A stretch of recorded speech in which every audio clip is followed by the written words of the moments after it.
கர்த்தருடைய பரிசுத்தமான நாமம் மகிமைப்படுவதாக. ஆசீர்வாதமான ஒரு நல்ல காலவேளையிலே பாளையங்கோட்டை இந்திய தேவ சபையிலிருந்து காலை மன்னாவை உங்களுக்கு வழங்குவதில் மிகுந்த சந்தோஷம். இந்த காலையை தேவன் நமக்கு ஆசீர்வாதமாய் மாற்றி தருவாராக. இந்த பகற்காலம் முழுவதும் கர்த்தருக்குள் சந்தோஷமாய் பலனாய் ஆரோக்கியமாய் இருக்க கர்த்தர் உங்களுக்கு உதவி செய்யட்டும். இந்த நாளுக்கான தியான பகுதி நியாயாதிபதிகள் 6ஆம் அதிகாரம். இந்த 6ஆம் அதிகாரம் என்பது கிதியோனை குறித்ததான சம்பவங்கள் இங்கே சொல்லப்பட்டிருக்கிறது. தேவன் இஸ்ரவேல் புத்தருடைய கூக்குரலை கேட்டு கிதியோனை இரட்சகராக எழும்ப பண்ணுகிறார். தேவன் கிதியோனோடு சம்பாஷித்து கிதியோனை தாம் தெரிந்து கொள்ளுகிற பணிக்காக கொண்டு வருவதற்கு அவனுக்கு சில அடையாளங்களை கொடுப்பதை இந்த அதிகாரம் நமக்கு விரிவாக சொல்லுகிறது. இந்த காலைக்கு நமக்கு ஒரு வசனத்தை நாம் தியானிக்கலாம். 12வது வசனம். கர்த்தருடைய தூதனானவர் அவனுக்கு தரிசனமாகி, பராக்கிரமசாலியே, கர்த்தர் உன்னோடு இருக்கிறார் என்றார். கிதியோனை பார்த்து கர்த்தர் சொன்ன வார்த்தை, பராக்கிரமசாலியே, கர்த்தர் உன்னோடு இருக்கிறார். அவ்வளவு பலப்படுத்துகிற வார்த்தை பாருங்கள். ஆனால் கிதியோனுடைய பதிலை கவனிப்போம்.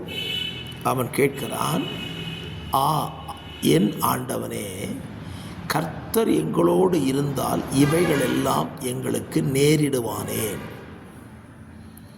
தூதன் சொல்கிறான், கர்த்தர் உங்களோடு கூட இருக்கிறார். இவன் கேட்குறான், கர்த்தர் எங்கள் கூட இருந்தால் இது எல்லாம் ஏன் நடக்குது என்று கேட்கிறான். நியாயமான கேள்விதான். பல நேரத்தில் நாமும் சொல்லுகிறோம், தேவரீர் என்னோடு கூட இருக்கிறீர். உண்மைதான். தேவன் நம்மோடு கூட இருக்கும்போது தான் நம்ம வாழ்க்கையில் விரும்பத்தகாத நிறைய சம்பவங்கள் நடக்குது. அப்போ தேவன் நம்ம கூட இல்லையாங்கிற கேள்வி வருது.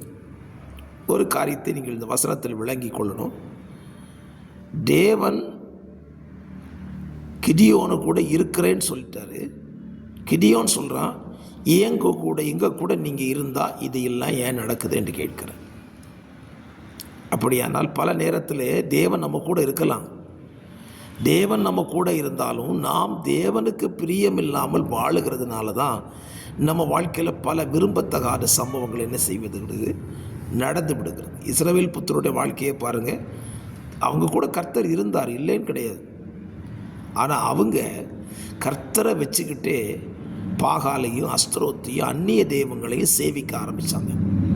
அதனால தான் அவங்க வாழ்க்கையில் இப்படிப்பட்ட கடினமான சம்பவங்கள் நடந்தது. இந்த காலவெளியில் ஒரு காரியத்தை புரிந்து கொள்ளுவோம்.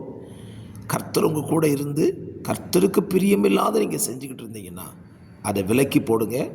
கர்த்தர் உங்களோடு கூட இருப்பார். அதை விளக்காமல் கர்த்தர் கூட இருக்கிறான்னு சொல்லாதீங்க. கர்த்தர் இந்த வார்த்தையினாலே உங்களை பலப்படுத்துவாராங்க.